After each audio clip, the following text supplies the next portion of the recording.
Playful Pathways is a program that was designed by Seminole County school counselors to increase knowledge and interest in our K through second grade students for career interests. I do 6 weeks of career lessons with the students focusing on 6 different career clusters. We look at the pathway of nature, creative, business, health, helping, and building and fixing. And then once those 6 weeks of lessons are done, we come together as a whole second grade and we do our career day event. The students dress up as what they would like to be when they move on to their future careers. And we have a table set up with hands-on activities for each career cluster for the students to work on. There are toys and different activities such as building paper airplanes, building buildings, being a doctor, a veterinarian, taking care of babies, being a police officer, and creating their own businesses.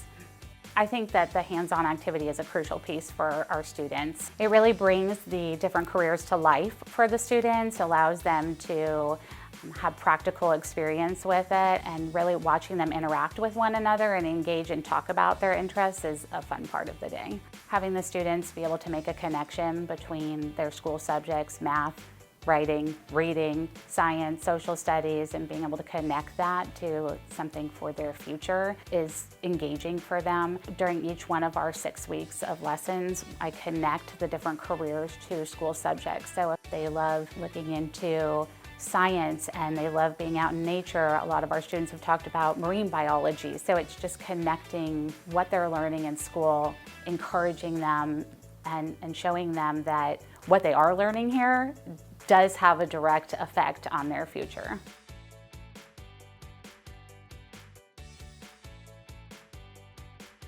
I like that you can just use your imagination and imagine the sculpt, and then you can just make it with tools or your hands.